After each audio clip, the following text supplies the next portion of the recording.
It's that time of year where we can't wait to see what the postie brings us. But thanks to Royal Mail, this Christmas, it seems some of us may be waiting longer than usual to find out if we're on or off the naughty list. Something mysterious is afoot. In places up and down the country, residents say an important part of daily life has gone missing. Their post. Watchdog viewers have been telling us they've been waiting weeks for vital letters and parcels to turn up. And in the run-up to Christmas, well, that's the last thing anyone needs. Searching for clues to solve this mystery, I've come to the village of Ford End in Essex, where the first frustrated local I'm meeting is Gemma. I haven't received any mail since the 23rd of October. Not a single piece of mail? Nothing, not even junk mail. And what kind of mail were you expecting? I've got important insurance documents coming through for my business. It really worries me. Yeah. Because I don't know what's not arrived. What do you think is going on? I think they've had a massive reshuffle and it's all gone very wrong. We've lost our fabulous postman, and since he's been moved to another route, nothing's been the same. I think our post has been taken hostage. Have you had the ransom call yet? Not yet, I'm waiting. Yeah. Next up, another local resident, Alan, who's been anxiously awaiting the results of a scan and x-ray on his hip. I'm bothered that the surgeon will wonder why either I haven't replied, or if he sent you an appointment and you haven't turned up, that's going to be really bad. Some villagers like Julie have lost patience and have resorted to driving to the sorting office in Chelmsford to try and track down their post. What were you waiting on? Two of my sons missed their COVID vaccinations at school. Yeah. So I was waiting for the letters to come through so that I could rearrange those. Yeah. And I had test results coming through for a smear test that I'd had. So that was a bit of a worry.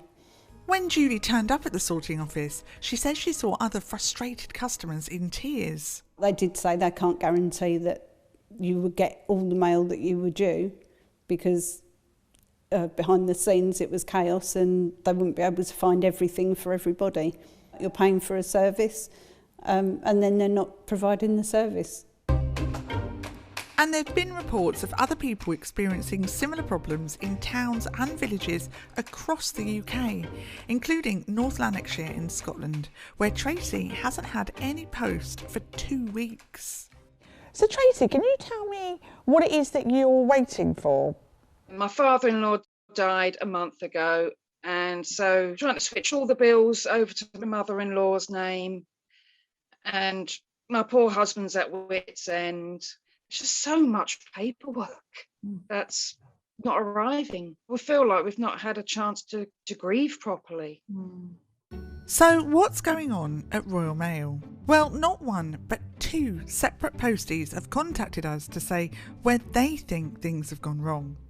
Dear Watchdog, nationwide changes to the service have been pushed through despite resistance from staff. Routes have been drawn up incorrectly and round sizes increased. We're trying to complete the rounds, but it's impossible. It's really affecting staff morale.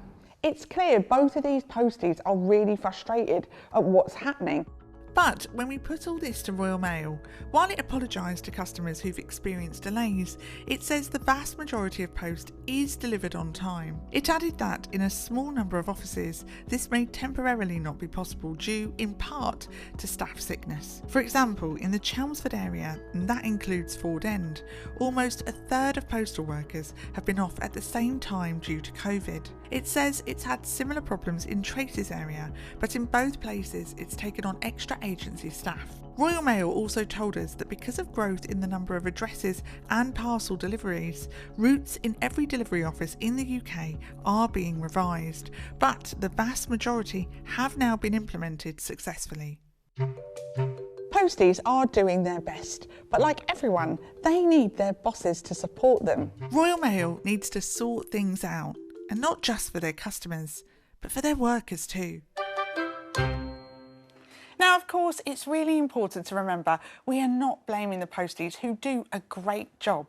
But we've got some good news. Tracy has finally received her post, but Alan still hasn't had his hospital letters. And Gemma, she's still not had her insurance renewal documents, and she still is missing some bank statements.